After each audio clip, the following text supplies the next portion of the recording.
Bonsoir à tous, bienvenue dans l'actualité environnementale de ce mercredi 27 septembre. Au sommaire, 200 millions de dollars ont été débloqués par l'Union africaine, l'ONU et la BAD pour renforcer la capacité du continent africain à répondre au changement climatique. Les précisions dans ce journal.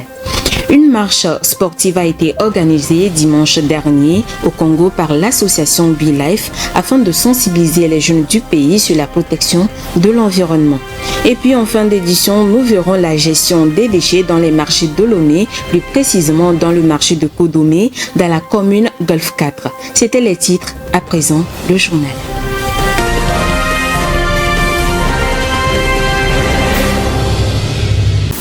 L'Union africaine, l'ONU et la BAD veulent renforcer la capacité du continent africain à répondre au changement climatique. À cet effet, elles comptent débloquer une enveloppe de 200 millions de dollars. Cela permettrait d'élaborer et de mettre en œuvre des politiques et des plans d'action efficaces en matière de réchauffement climatique. Plus de précisions dans le récit qui suit. L'Union africaine, l'Organisation des Nations Unies et la Banque africaine de développement ont récemment annoncé le versement de 2 millions de dollars à l'Afrique pour renforcer la réponse au changement climatique sur le continent. Cette initiative vise à soutenir les efforts des pays africains dans la lutte contre les effets néfastes du changement climatique et à promouvoir les pratiques durables en matière d'adaptation et d'atténuation. Ce financement sera principalement utilisé pour renforcer la résilience des communautés et des écosystèmes vulnérables en Afrique et en particulier dans les régions qui sont les plus touchées par les effets du changement climatique, tels que la sécheresse, les inondations et l'élévation du niveau de la mer. Les fonds seront également alloués à des projets visant à promouvoir les énergies renouvelables, la gestion durable des ressources naturelles, l'agriculture climato-intelligente et les pratiques respectueuses de l'environnement. Selon l'expert en environnement Jérôme Koumba, le manque de répartition au niveau des pays et les critères d'éligibilité auxquels les États devront s'attendre sont à redouter. L'Afrique est l'un des continents les plus touchés par le changement climatique, bien que sa responsabilité dans les émissions de gaz à effet de serre sont relativement faibles. La question de l'assainissement est très importante dans les marchés. Pour la bonne santé des revendeuses, des commerçants et usagers du marché de Kodomé, dans la commune Golfe 4 à Lomé, la situation est vécue différemment. Comment se passe la gestion des déchets dans ce marché? Les éléments de réponse avec Vivas Amana. La bonne santé des hommes dépend en partie du cadre de vie. Ici, au marché de Kodomé, dans la commune du Golfe 4 à Lomé, l'entretien du marché et la gestion des ordures sont diversement appréciés par les occupants.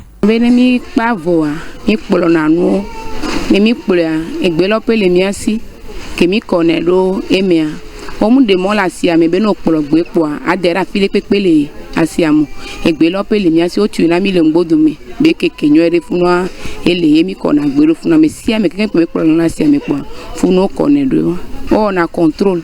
Yenti o de gbena mi ba me de ma kpolo nu le tepe o paso e daro no vi o be tepe ala kpolo na pile pa be dera file awo yenti gbe lo pe le na mi do ene kene doa e gbe lo hun bana ba lo ne eki nyanto mi ame gbe to ko la si ame de mi be dede no nyuere ta nyanto pe la gbajira nu odo ne ba gba nyuere po ke la do mi apata mi aji mi kpolo na yin gba na me o cha ova ala kpolo tepe o la jira edo ke ngbo pe la do asi tepe le mia sinemi we mi so ikona do kokolita mia de kuku na obele ke mia chami we wa chane jagba ne ola we ne wa tepe chan la kolo.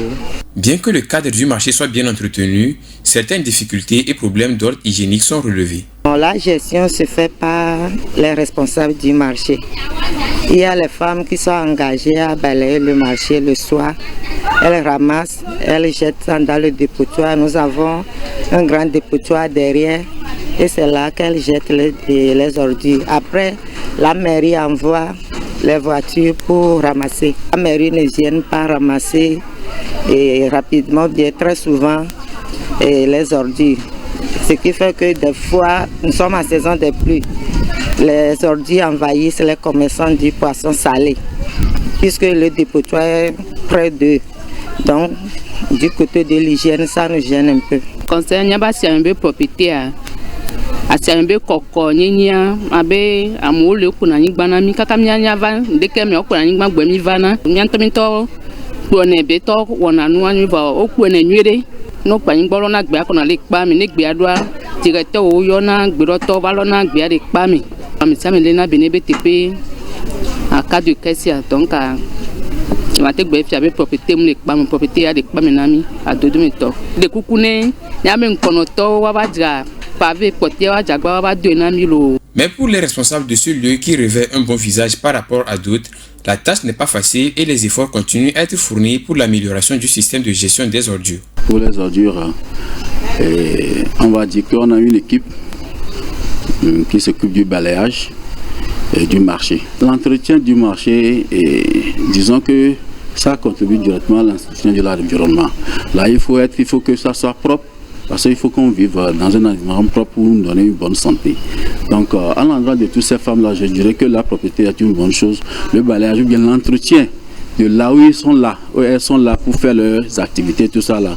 Donc, après le soir, il faut qu'elles balayent et pour rendre propre le lieu là. On serait là toujours dans un corps sain, dans un environnement sain et propre là, pour qu'au moins on évite au moins le maximum de maladies qu'on peut attraper quand on est là dans la saleté. Au vu de la gestion appréciée de ce marché, il est indispensable de continuer dans cette logique. Néanmoins, il faudrait rapidement trouver des solutions aux difficultés rencontrées par les commerçants et les riverains de ce marché pour le rendre plus sain. Les parcs nationaux de Ngoué et d'Orsala Kokua, situés respectivement au Rwanda et en République du Congo, font désormais partie du patrimoine mondial de l'Organisation des Nations Unies pour l'éducation, la science et la culture UNESCO. La décision a été prise lors d'une session du comité du patrimoine mondial de l'UNESCO qui s'est tenue à Riyad, la capitale saoudienne. Alessandra Dekombi. Le Rwanda ne fait plus partie des 12 pays africains sans site du patrimoine mondial de l'Organisation des Nations Unies pour l'éducation, la science et la culture UNESCO. Le parc national de Ngoué, une forêt tropicale couvrant près de 102 000 hectares au sud-ouest de ce pays d'Afrique de l'Est, est désormais inscrit sur la liste du patrimoine mondial de l'UNESCO. Le parc est l'un des sites de conservation des oiseaux les plus importants d'Afrique. Il abrite 12 espèces de mammifères et 7 espèces d'oiseaux qui sont menacées avec 317 espèces d'oiseaux recensées. Le parc contient également les habitats naturels les plus importants pour un certain nombre d'espèces que l'on ne trouve nulle part ailleurs dans le monde. Un double coup d'état pour le bassin du Congo, le deuxième plus grand massif de forêt tropicale du monde, a vu le même jour 2 des sites inscrits au patrimoine mondial de l'UNESCO. Le parc national d'Ojala-Kokua, qui s'étend sur 13 546 km² au nord-ouest de la République du Congo, a également été inscrit au patrimoine mondial de l'UNESCO. L'organisation non gouvernementale de conservation de la nature basée à Johannesburg en Afrique du Sud est responsable de la gestion des 2 nouveaux sites qui s'ajoutent à la liste. Cela est dû au contrat de conservation à long terme d'une durée de 20 ans signé avec les gouvernements rwandais et congolais. La jeunesse congolaise s'engage dans la protection de l'environnement. Une marche sportive environnementale a été organisée pour ce fait par la Brazzaville International Leadership Youth Forum. Elle consiste à nettoyer la ville sur le trajet et vise à sensibiliser les jeunes Congolais sur le besoin et l'importance de garder l'environnement plus sain. Léonce Sago. Dans l'optique d'impliquer davantage la jeunesse congolaise dans des actions visant à protéger l'environnement, la Brazzaville International Leadership Youth Forum a rassemblé plus d'1 millier de jeunes de tout le Congo autour d'une marche sportive environnementale. En effet, à travers la marche, ces jeunes ont relevé le défi de ramasser des déchets sur le trajet de la place de la gare à l'esplanade du stade Alphonse Massamba Débat ce dimanche 24 septembre. Cette initiative s'inscrit dans le cadre des actions engagées par l'État congolais de garantir la protection de l'environnement comme stipulé dans l'article 41 de la Constitution.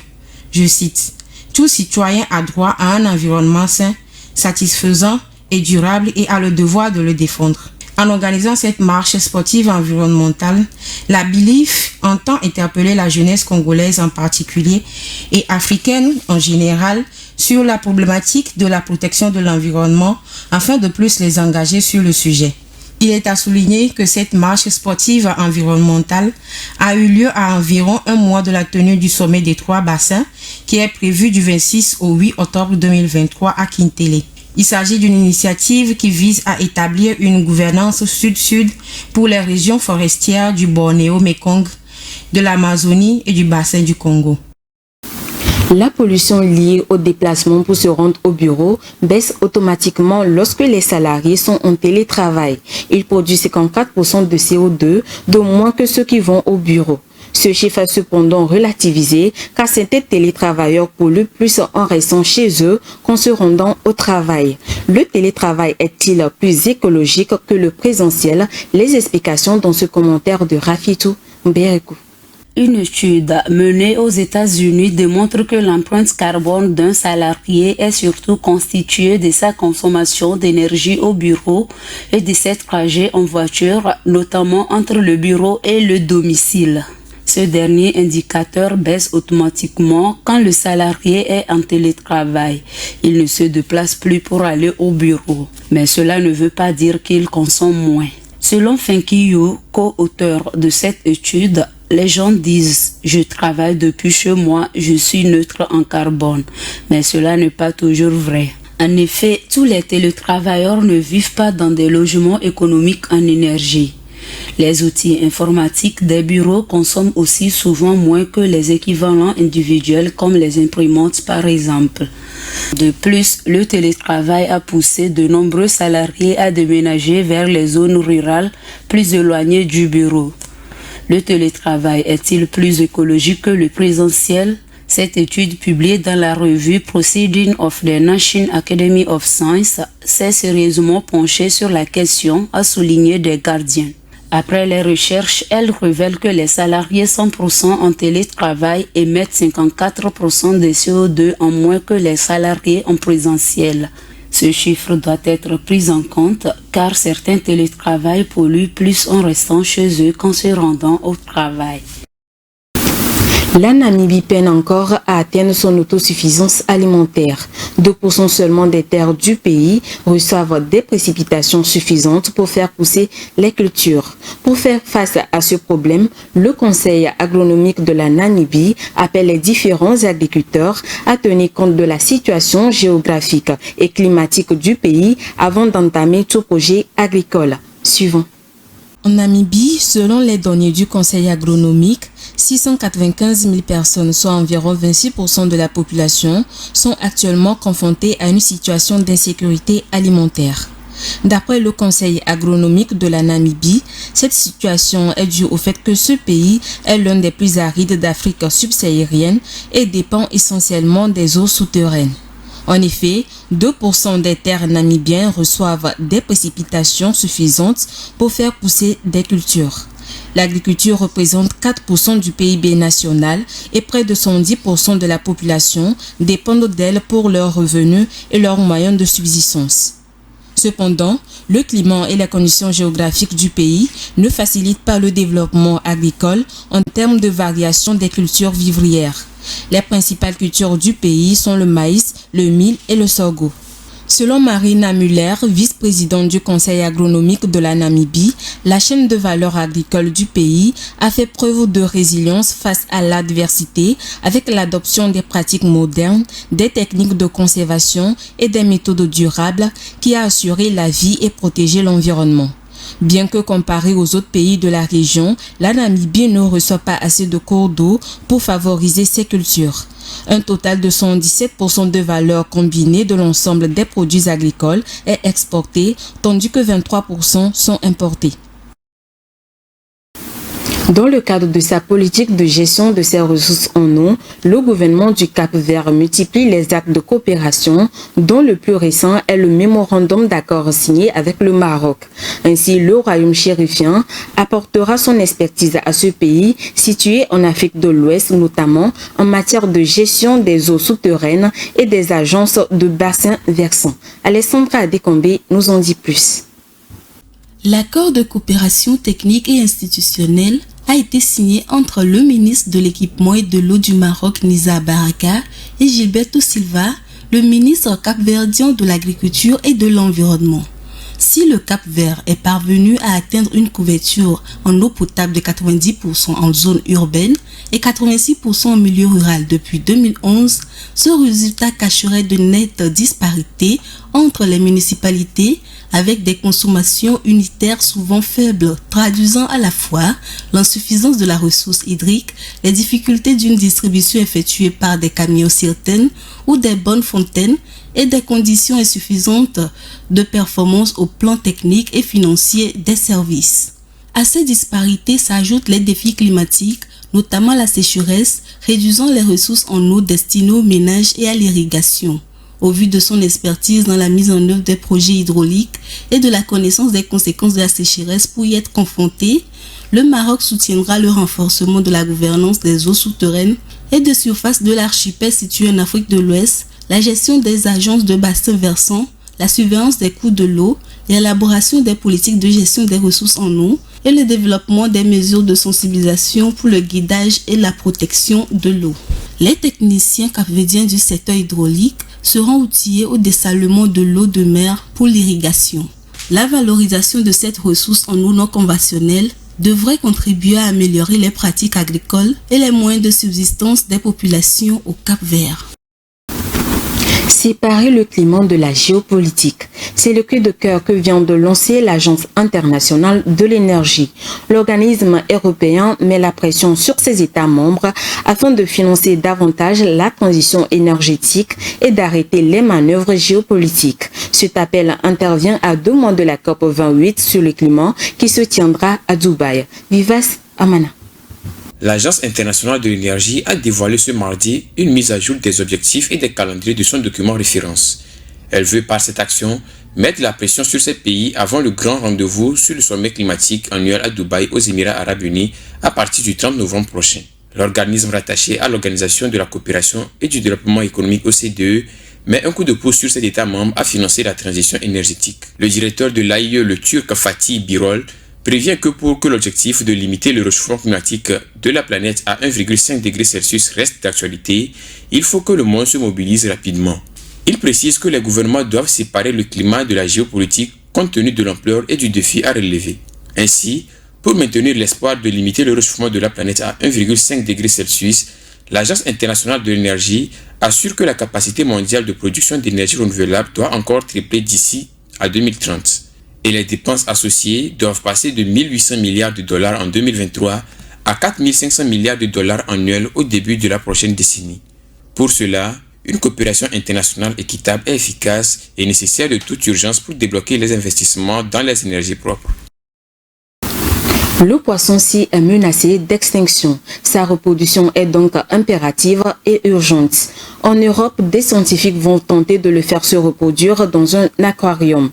La femelle va donc quitter l'aquarium d'Océanopolis à Brest pour rejoindre un mâle à Montpellier où les conditions d'accouplement sont beaucoup plus favorables. Plus de précision avec Léonce Sabou.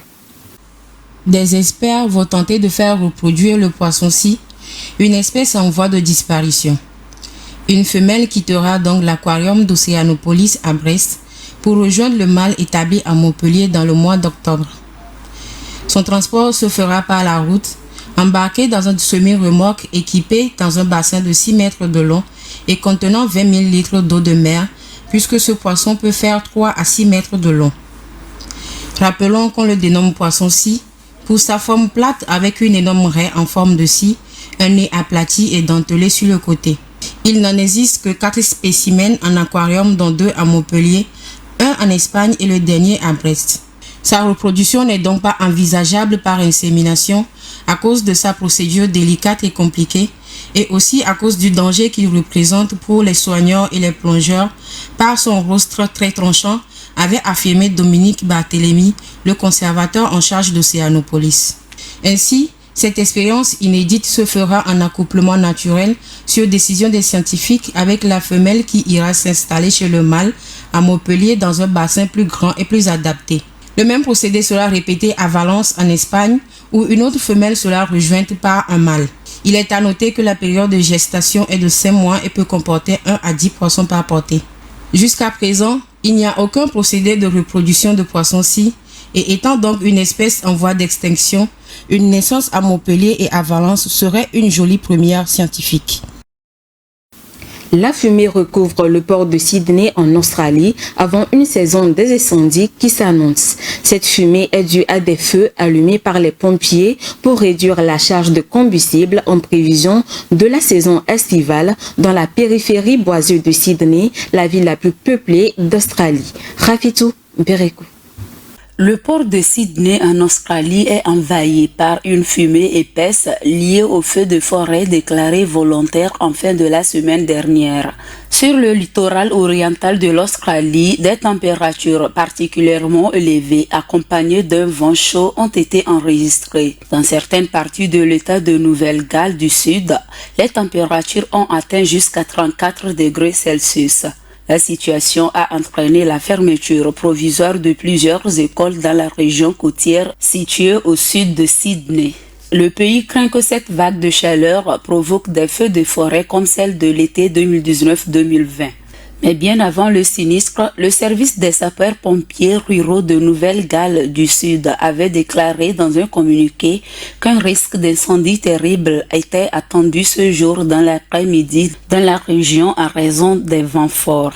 Ce feu qui envahit le célèbre port de Sydney était allumé par les sapeurs-pompiers à titre préventif avant la saison des incendies qui s'annonce intense.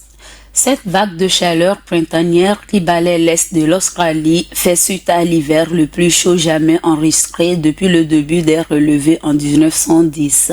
Alors que les experts s'entendaient à ce que la saison des feux soit la plus intense depuis l'été noir de 2019-2020, c'est la catastrophe. On note d'immenses feux hors contrôle qui ont fait rage sur l'île. Ainsi s'achève ce journal préparé et réalisé par l'ensemble de la rédaction. Merci de votre attention. Bonne suite de nos programmes. À très bientôt.